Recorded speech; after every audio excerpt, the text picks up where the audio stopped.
Good morning to all of you in Taiwan. I hope that you all have enjoyed your visit to Taipei so far and made new friends from both countries. For the next hour or so, I am going to talk to you on engineering the polarization state of electromagnetic plane waves. Resources for this lecture include this paper I had presented at an SPIE conference in 2004, and these two books. Intensity, operating frequency band, and polarization state must be either manipulated or ignored during the design and operation of an optical system. Intensity control has a long history in comparison to frequency control. Intensity control is possible through neutral density filters. Typically, that means that the intensity is reduced. Amplification was not possible until about 66 years ago, the principle of optical amplification being discovered by Gordon Gould on the 13th of November 1957. In 1959, he filed a patent about the amplification of light by the stimulated emission of photons from a diversity of material types. Today, optical amplifiers are commonplace. Frequency control in the visible regime is also very easy. Filters made of colored glass provide an example that is some 25 centuries old. Control of polarization state is much more recent. In fact, polarization state was not even known until 1810, when a French engineer named Malou casually examined through a quartz prism the sunlight reflected from the windows of the Luxembourg Palace in Paris.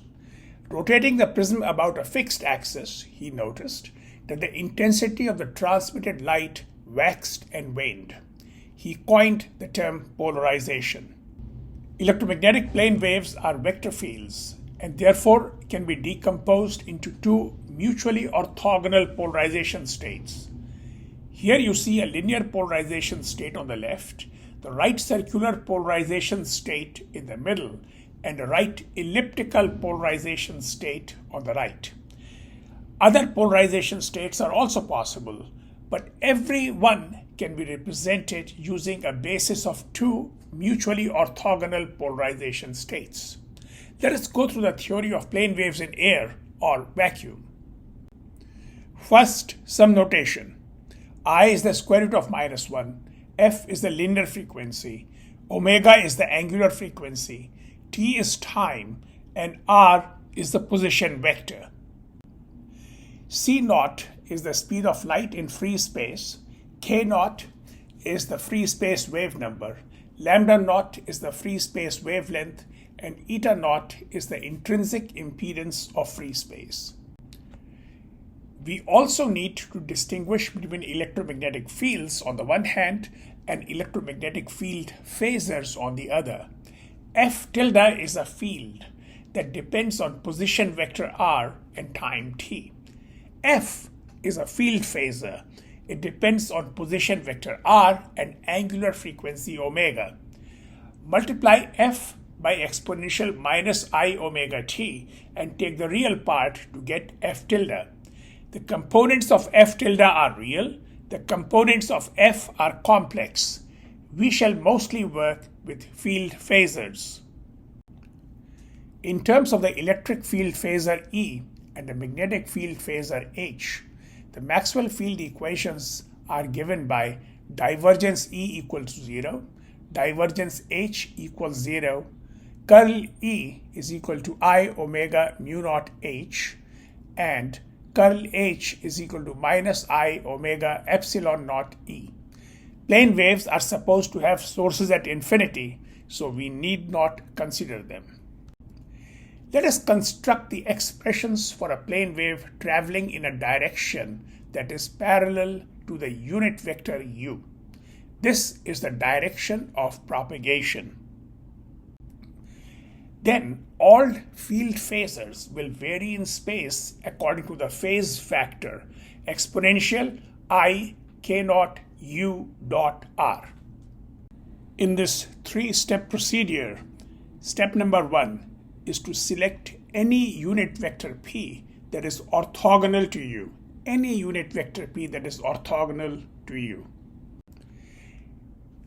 Now, next, step 2. Determine the unit vector S equal to P cross U. So these three vectors, P, S, and U, are mutually orthogonal. Now we can write down expressions for the electric field phasor and the magnetic field phasor straightforwardly. We use the common phase factor exponential I k naught u dot r, as well as the unit vectors P and S. The coefficients A sub S and A sub P are complex in general. Notice that E and H do not have components parallel to the unit vector U. That is the direction of propagation. So the field phasors wholly lie in the plane formed by the S and P unit vectors. These fields are said to be plane polarized. In general, a plane wave in air is elliptically polarized. If you fix the position vector r and trace the tip of the vector tilde e as a function of time, an ellipse will be described. Depending on the values of the coefficients A sub S and A sub P, the ellipse can be either left-handed or right-handed. There are two conventions for handedness. What I have shown here is the usual convention for physicists. The IEEE convention is exactly the opposite. Mathematically, we can create a handedness discriminating function, lowercase h. It is equal to I unit vector u dot E cross E conjugate. It is positive for left-handedness and negative for right-handedness. If it is 0, there is no handedness. In terms of coefficients A sub S and A sub P, left-handedness is indicated by the negative value of the imaginary part of A sub S multiplied by A sub P conjugate. If that quantity is positive, we have right-handedness. If the ratio of A sub S and A sub P is either plus I or minus I, then the ellipse reduces to a circle. We have left circular and right circular polarization states then. If the ratio of A sub S and A sub P is real, then H is 0 and the polarization state is linear. The ellipse has degenerated into a straight line. For the S polarization state, A sub P equals 0. For the P polarization state, A sub S equals 0. A useful way to investigate the polarization state is through a four-dimensional vector called the Stokes vector S. Its four components are all measurable using polarimetry, so it is commonly used in the optics literature. Its components are indicated by lowercase s sub 0, s sub 1, s sub 2, and s sub 3. But s sub 3 is our old friend, minus h. It is often nice to normalize the Stokes vector by the first component by making it equal to unity. So in that case, we have uppercase s sub 0, which is equal to 1, and then we have uppercase s sub 1, which is equal to lowercase s sub 1 divided by lowercase s sub 0, and then uppercase s sub 2 and uppercase s sub 3 accordingly. The sum of the squares of the remaining three elements add up to unity. This gives us a construction called the Poincare sphere. So S1, capital S1 that is, capital S2 and capital S3 describe the surface of a sphere. The north pole is the location of right circular polarization state. The south pole of the left circular polarization state. The p polarization state lies at the intersection of the meridian of Greenwich and the equator, and the s polarization lies at the intersection of the undistorted international dateline and the equator. Any plane wave in air can be represented in the Poincare sphere using two angles, alpha and beta. The angles actually that show up in the Poincare sphere are 2 alpha and 2 beta. These angles can be calculated through the reduced Stokes vector. Alpha is half of the tangent inverse of capital S2 divided by capital S1.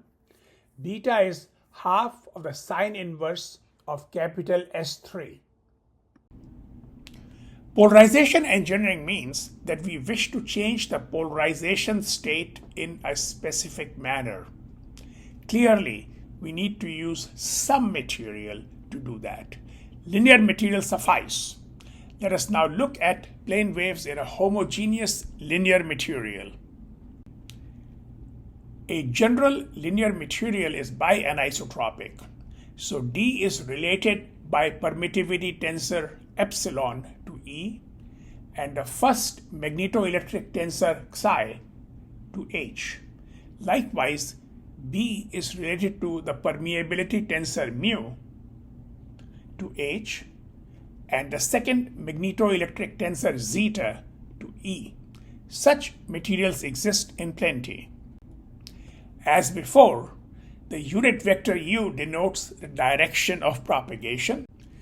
We have already defined the unit vectors p and s. The unit vectors p, s, and u form a right-handed Cartesian basis. I will call it the PSU basis after Penn State. So we can represent E and H with Cartesian components along the s, p, and u directions. The phase factor is similar to the one for air or vacuum, but the wave number now is k, not k naught. But now k is not known. The three Cartesian components of E and the three Cartesian components of H in the PSU coordinate system are also unknown. So we have 7 unknowns in total, and all of these unknowns can be complex. We have the standard Maxwell's equations, which all of you know so well by now. In these equations, the Nabla operator can be replaced by ik times unit vector u.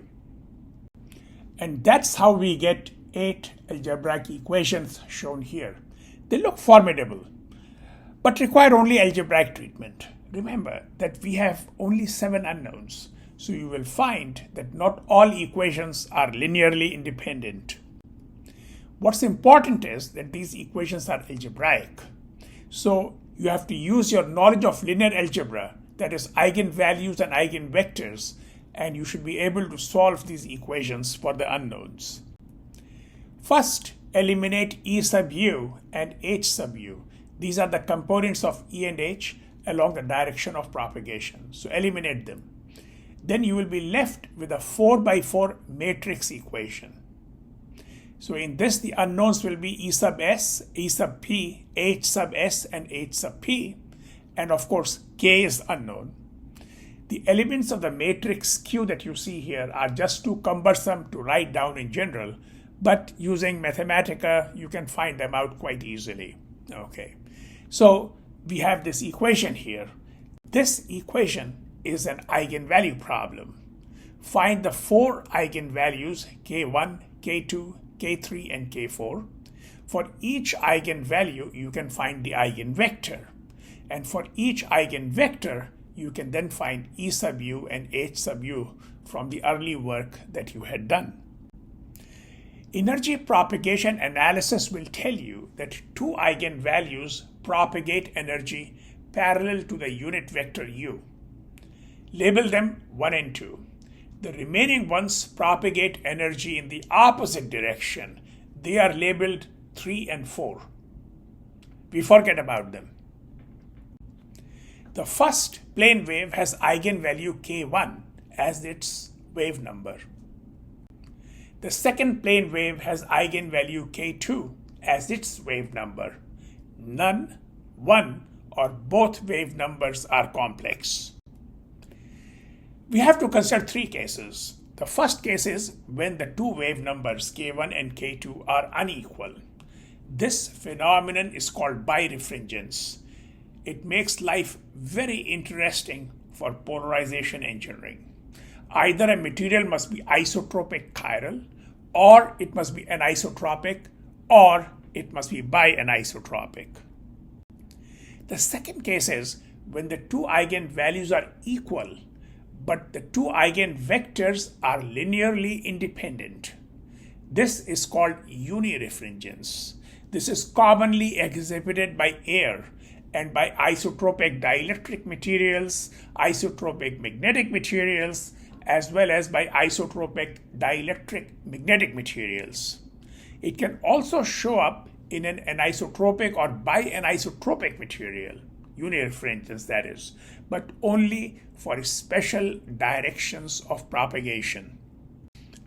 The third case is when the two eigenvalues are the same and the two eigenvectors are linearly dependent on each other. That means you don't have two eigenvectors, you really have only one eigenvector. This is an exceptional case. The plane waves of this kind are often called exceptional plane waves or Voigt plane waves, after Waldemar Voigt, a famous physicist who found these, I think, around 1904. If the eigenvalue is independent of the direction of propagation, we call that plane wave an ordinary plane wave.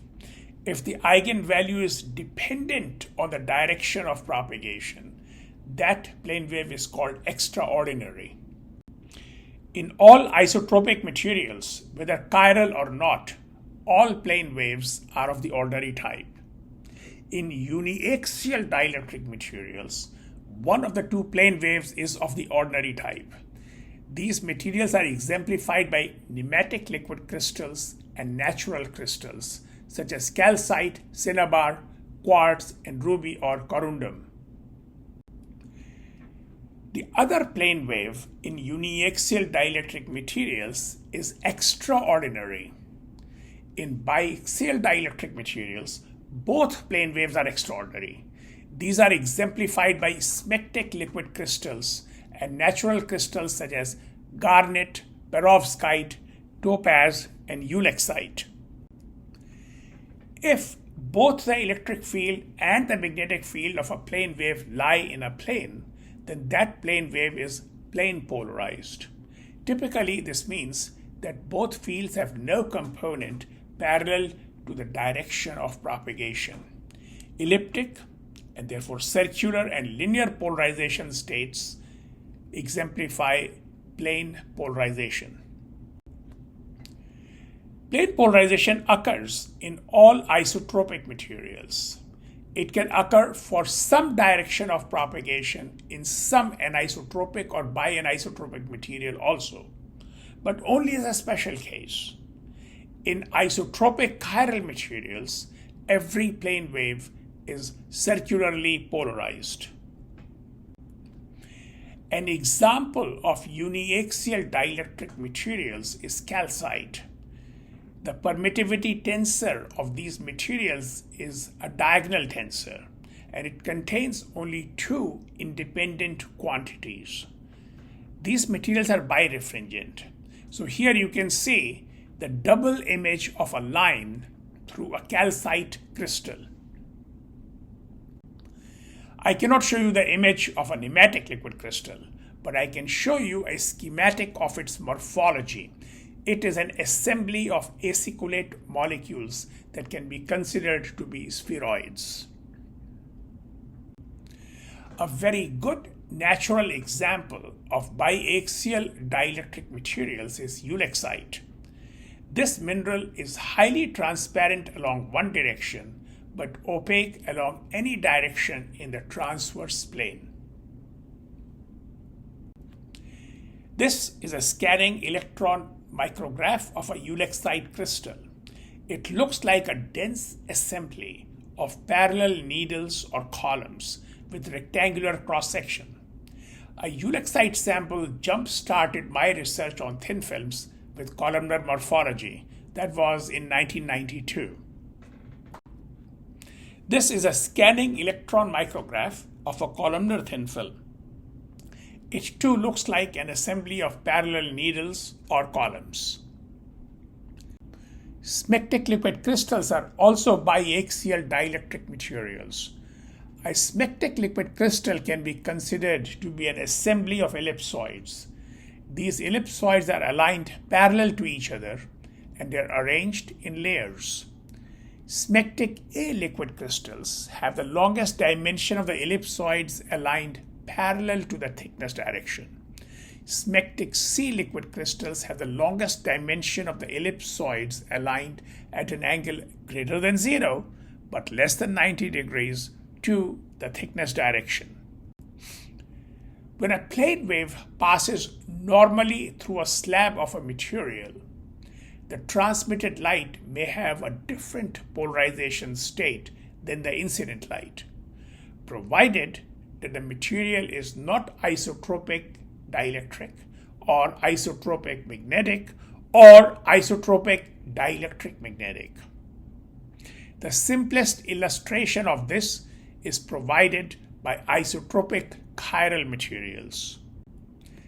Isotropic chiral materials can be natural, for example, sugar solutions, proteins, and numerous other organic materials. Their molecules have handedness. Isotropic chiral materials can also be artificial, for example, as dispersions of miniature springs in epoxy. To see the effect of a slab of an isotropic chiral medium on polarized light, a video for you to see. What you will see first is a vertical linear polarizer on the left, an arbitrarily oriented linear polarizer in the middle, and a screen at the right end. Light transmitted through the vertical linear polarizer is vertically polarized. That means its electric field is vertical, and a part of it passes through the second linear polarizer to hit the screen. Next, the second linear polarizer is made horizontal so that only horizontally polarized light can pass through it. That means that the light that can pass through it must have its electric field horizontal. But the light incident on the second linear polarizer is vertically polarized. That means the electric field is vertical. So no light can pass through the second polarizer, and therefore there is no beam impinging on the screen. Next, a glass tube containing corn syrup is interposed between the two linear polarizers, and you can see a beam impinging on the screen.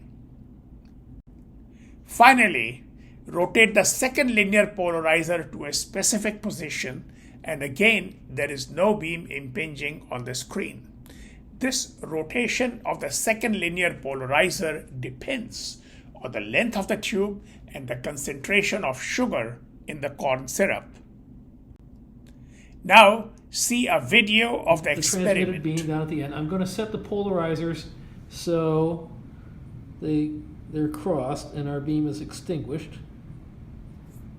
There. All right. And then I'm going to insert the cell into the beam and we'll see what happens. And when I do that, we can see, yes, suddenly we have transmitted light coming through it. Now let's see what's happened to the polarization. It goes in vertically polarized and it comes out at some different polarization, so it's at least some of it gets through the cross polarizer over here. So if I rotate the second polarizer, I can see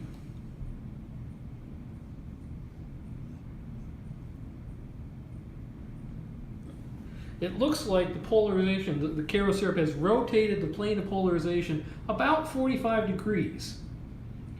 Well, what happens if it looks like the light's rotated, clockwise, right? Gone from here to there. So what happens if I send the light through it the other way? Does it rotate 45 degrees the other way or not? If I can take it out, I'll get back to our cross condition here.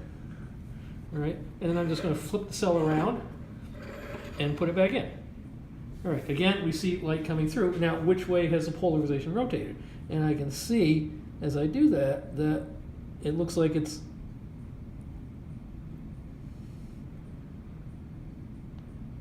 again, rotated at 45 degrees clockwise.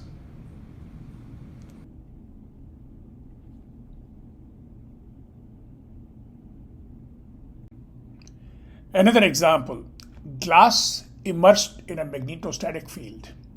This becomes effectively a gyrotropic dielectric material. Let me show you a video of polarization state change called the Faraday effect. The Faraday effect is when an object, in today's case a glass rod, when it's in a magnetic field, affects the polarization. So we have our vertical polarized light going in, the analyzer polarite over here in a screen where we can see what's going on. Here's a solenoid which we'll use to create a magnetic field. Tucked inside the solenoid is a glass rod. I've got another one pulled out here so you can see what it looks like. It's just literally just a transparent rod inside a holder, so it fits inside the solenoid. So that's already tucked inside the solenoid. First I'm going to cross the polarizers, so we're extinct. Beam is blocked. All right. Then I'm going to insert the Faraday rod in here, so I can see light going through it. All right.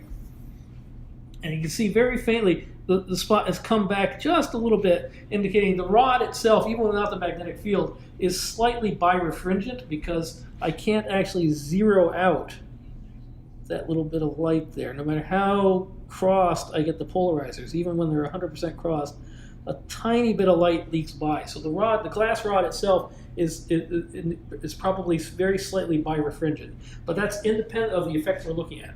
We want to know what happens now when I apply the magnetic field.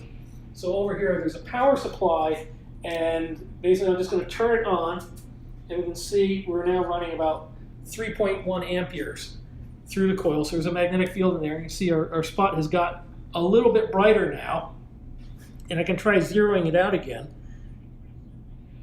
And I find I have to move just a little bit. The rotation is very tiny. All right, so when I find the minimum now, I find I've rotated it about 2 degrees counterclockwise. 2 degrees counterclockwise. Now I'm going to turn the magnetic field off and re-zero.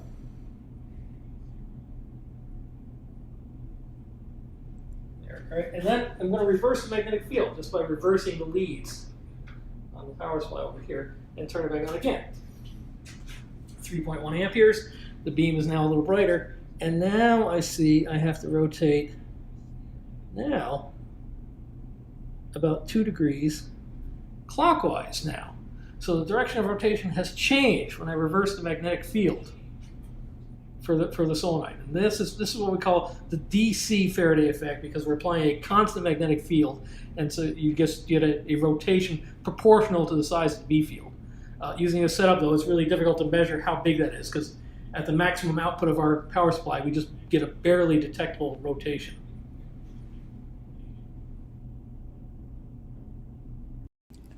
The change of polarization state by passage through a linear bianisotropic material can be mathematically modeled. Here, the direction of propagation is normal to the slab of thickness d. We can use the vectors P and S to represent the incident, reflected, and transmitted electric field phasors. The incident electric field phasor has known coefficients A sub S and A sub P. The reflected electric field phasor has unknown coefficients R sub S and R sub P. The transmitted electric field phasor also has unknown coefficients T sub S and T sub P. To find T sub S and T sub P, all we need to do is to solve 4 simultaneous linear algebraic equations written in matrix form here. The formulation of this equation and its solution constitute a transfer matrix method, which is very popular. Now, you can investigate the transmission polarization state in relation to the incidence polarization state. if slabs of many materials are put parallel to each other, the same formalism can be used. A variation of the transfer matrix method can be used for obliquely incident light. This will allow the use of both the transmitted and the reflected plane waves for polarization engineering.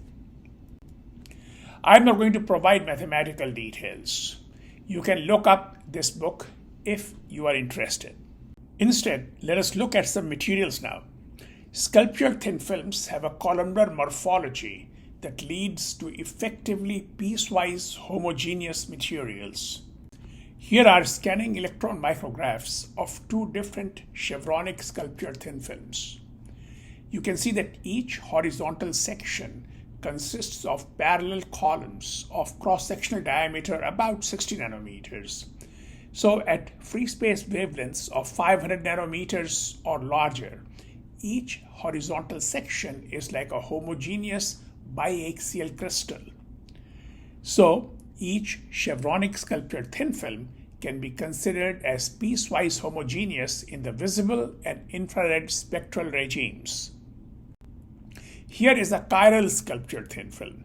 This is continuously non-homogeneous and has a period of about 300 nanometers. So each column here is not straight. Instead, each column is actually helical. Chiral sculptured thin films of other periods can be made, much larger than 300 nanometers. Liquid crystal equivalents of chiral sculptured thin films are called cholesteric liquid crystals. Their periods can also be engineered. It is now time for me to end. I have introduced you to polarization states of plane waves in air and in homogeneous bianisotropic materials.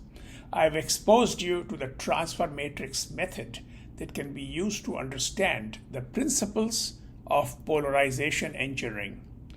And I've told you about complex materials, which can be natural or manufactured ones.